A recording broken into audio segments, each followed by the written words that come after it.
Our first speaker for this session is Professor Dr. Imad Sheiban. Can we please confirm that he has connected with us virtually, please? Yes, I am connected. I hope you hear me. Yes, you're very audible. Thank you very much, Professor Sheiban, for connecting with us, and welcome virtually to Dhaka. Professor Sheiban is an associate professor of cardiology at the University of Turin and the director of interventional cardiology at the Pedersoli Hospital at Verona in Italy. And he will kick off this bifurcation symposium with a talk titled Management of Bifurcation Lesion, the Role of Imaging and Physiology. Over to you, Professor Sheiban. Thank you. Thank you. I share my slide. Good day to everybody. I'd like to thank you again for the kind invitation to be with you. I am really apologize. I was planning to come in presence to Dhaka, but it was not possible. I hope next time I'll be with you. So let's go for my presentation, which is the role of physiology and imaging in the management of bifurcation lesions. It is a very large presentation. I hope to make it short and to stay in time. Let's go for physiology, and you can see that mainly in bifurcation, what we are looking to optimize is side branch, and you see that many times we have similar side branch ostial stenosis at angiography, but with different significant functional significance. And this is mainly due to vessel size, that means size of side branch, degree of stenosis, and of course, amount of myocardium supplied by side branch. And if you see again here, you can see that we have similar angiographic results here after stenting in main vessel. But it's not similar treatment, because if we look on functional significance of both, is very different. This is positive for ischemia, this is negative for ischemia, so management will be different. And why this discrepancy? Because originally the plaque on side branch is eccentric plaque with negative remodeling. Following stenting in main vessel, we might have stent struts in front of side branch, black shifting of Karana shifting, with which may lead to a mechanism of the lowering of side branch on the ostium. Again, you can see here the struts can be behind the side branch, and this might give this angiographic result. If we go with the FFR, or IFR, you can see that the result will be negative for ischemia. This is Karana shifting caused by Karana shifting, and this will be more significant. That means FFR will be positive, then need to do something. And you see here the mechanism of Karana shifting, which due to the shift of the Karana, due to the stent opposition and expansion in main vessel. And of course, gentle kissing balloon can relocate the Karana relatively with small balloon and low pressure inflation, and everything will be coming back with FFR can be also normalized. Jade side branch compromised by Karana shifting again. You can see here, this is the mechanism, and what to do is to go with FFR and if FFR is positive to kissing balloon, and this will be the final result. That means everything located back. Again, another important use for FFR is before PCI, whether to treat or not to treat side branch can be determined by the functional evaluation, as well as post-stenting, as we have seen before. So to summarize, the use of physiology for assessment of bifurcation lesion is technically easy and safe. FFR or IFR assessment of jailed side branches can help in the management of further treatment online. And the use of these modalities in the treatment of bifurcation lesions allow to avoid aggressive management and unneeded treatment. That means unneeded stenting. Now let's go for imaging. Angiography alone is often insufficient to guide the procedure. That's because we have a huge limitation in what we are seeing on angiography in terms of the distribution of plaque, quality of plaque, kind of plaque, and that means characterization of plaque, and so on. And what intravascular image can provide, of course, lesion evaluation, that means characteristic of lesion, procedural assessment, which luminal measurement, sizing of stent, the characteristic of plaque, whether we need appropriate lesion preparation with debulking devices, and again, lesion length and landing zone, so to determine which kind of stenting and which approach we need. Of course, procedural guidance for optimization, final optimization, and of course, follow-up stent assessment also can benefit from intravascular imaging. That means anybody will be coming back with in-stent restenosis or stent thrombosis should take intravascular imaging in order to understand better what is the mechanism of the stent failure. Now, pre-assessment, you can see that with severity of plaque and vessel sizing, we can determine whether there are calcified plaque and whether it's debulking is needed, and spontaneous dissection, that means whether we have some dissection and extension of this dissection. So this can help in planning what we are going to do. And intra-procedural guidance, you can see the position of the stent, prolapse of material after stenting inside in the lumen, and stent under expansion, which is very important to detect before ending the procedure, as well as distal edge dissection, which might compromise the flow distally and might cause or predispose for stent thrombosis. Again, some example to show. Here you can see that we have distal tight lesion on distal left main. From angio, it's not clear what is the involvement of the bifurcation or trifurcation vessel.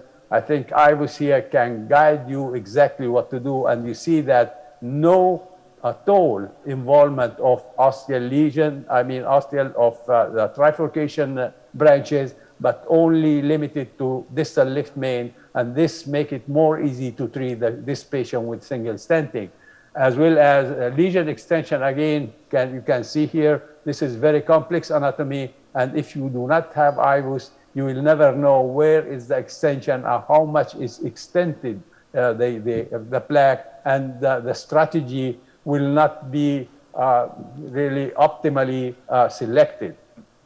Again, another thing is predicting carinal shifting by the morphology of the carina, and you can predict whether the stent, accordingly to the angle here of the and the distance between the tip of the carina and the opposite side of side branch, and you can predict exactly whether you, after stenting, you will have stent carina shifting or not. Like in this case, you can see in this type of lesion of carina characteristics, after stenting, you will have carina shifting and some narrowing on side branch, which should be corrected by balloon inflation and kissing balloon. Again, calcification is very important to detect, and how much, and I would say that both with IVUS and OCT, but you can see that with OCT you can see exactly the amount of calcium you have, and you can more appropriately plan how and which device to use for debulking and lesion preparation. Stent sizing in bifurcation is very important. You can see that we all know what the importance of PUT and how to choose the stent in bifurcation, mainly not to choose it accordingly to the proximal main vessel diameter, since then will lead to carina shifting. if you select your stent accordingly to distal main vessel diameter, then the proximal part will not be opposed, but could be optimized and opposed and conformed to the bifurcation by port technique, as you can see here. During PCI assessment, again, you can, in order to have a good result, an optimal result, accordingly what is coming from literature and what the clinical data are saying, then I think the measuring, showing that the expansion of the stent, the opposition of the stent, and beside this also the minimal luminal area in stent area in the three sides of bifurcation is very important. Whether you are using two stents or not technique, this is important in order to reach the maximum size of minimal luminal area, and to assure that this will be associated with good clinical outcome.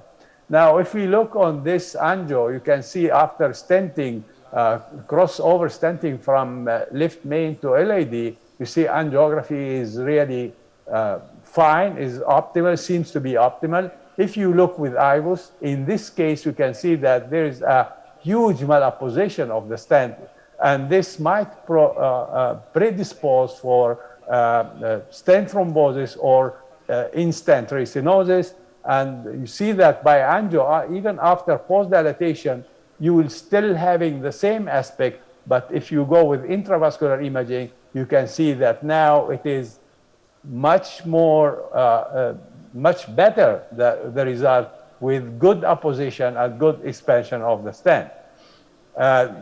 Distal edge dissection can be detected by IVUS, as you can see here, but I mean, minimal dissection will not affect that much the outcome, but if you have huge dissection, of course, this should be treated and is detected by intravascular imaging much better. We have a lot of data. I'll not go for single studies, but we know that all data comparing angio guidance with IVUS guidance are telling that MACE, as well as not only secondary endpoint, also hard endpoint like mortality, will be reduced by the use of intravascular imaging during angioplasty, particularly in complex anatomy, particularly in complex bifurcation, and particularly in distal left main.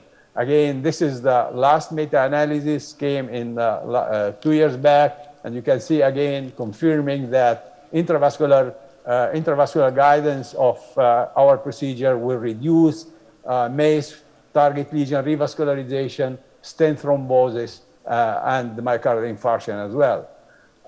Then what can OCT provide more? I think in complex PCI with OCT will give more detail on plaque, and plaque characterization will be much better understood than IVUS.